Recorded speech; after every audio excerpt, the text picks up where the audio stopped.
Well, we're in the actual ruins of the Abbey at Abbey, which is in the town where we all grew up.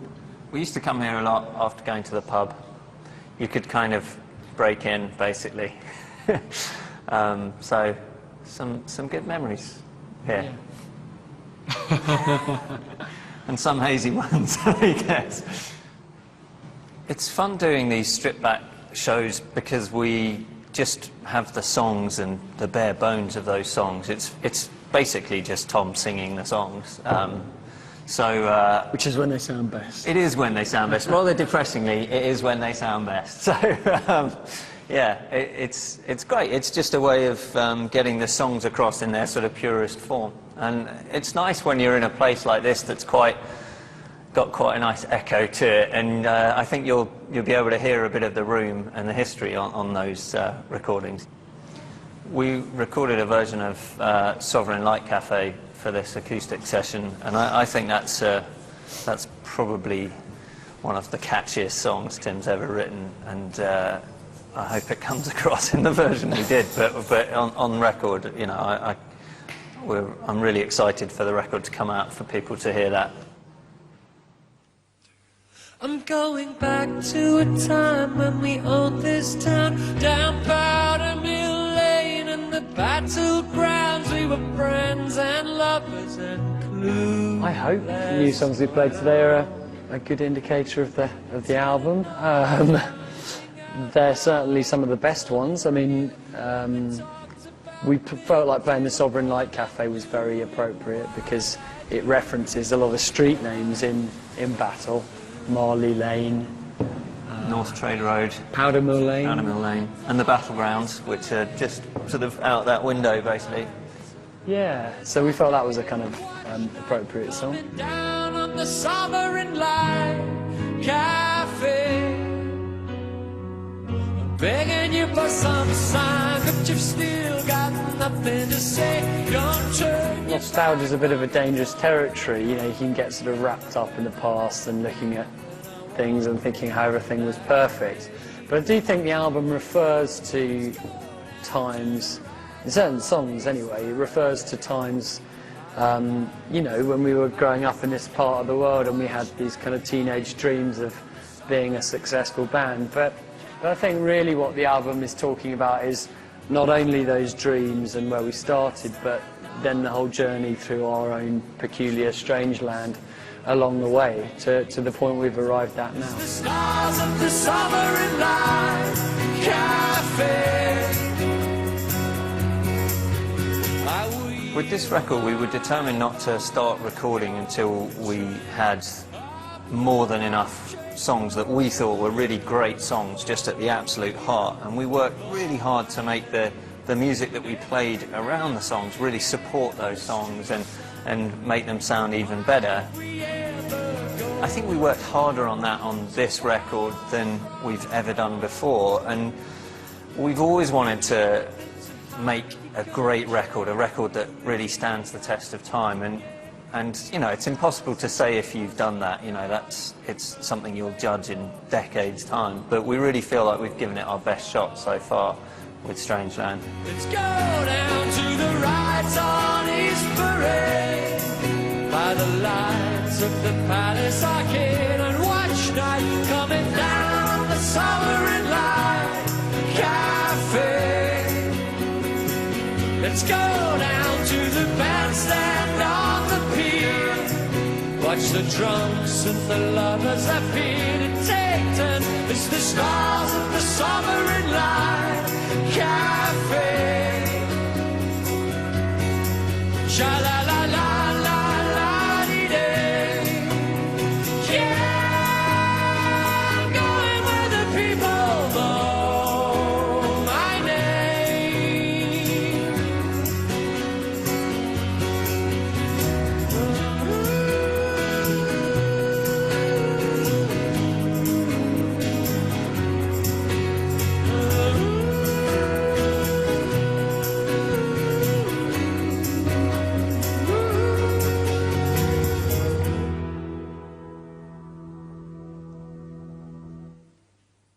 When we made the first record, well, we'd all moved to London to kind of, you know, sort of find the bright lights and find fame and fortune, and we thought that that was the answer.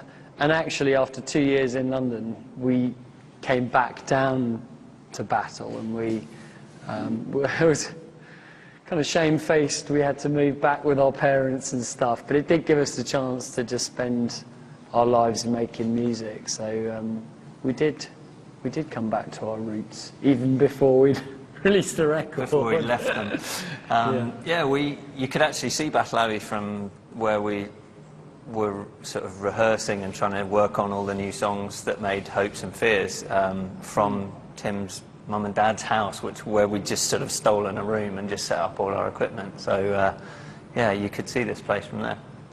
Tim bought a house a few years ago, and it was all a bit derelict, and so the first bit he decided to do up was obviously the studio part of it, and he's built this amazing studio that has become like Keane HQ, and it's got everything that we have ever collected and used sort of in our musical careers, and it's just a great, liberating, brilliant place to make music.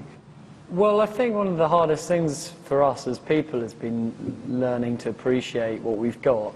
I think with Hopes and Fears it was very difficult, because I think we came out of nowhere and had this amazing record in our laps, and you know, people fell in love with it in their droves, and it suddenly went from being nothing to everything.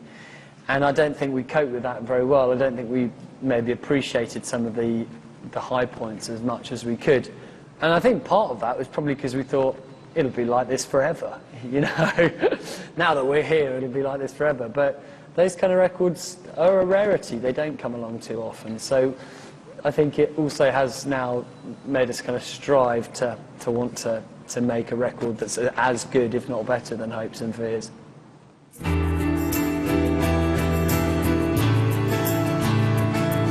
Something's crept in under our door,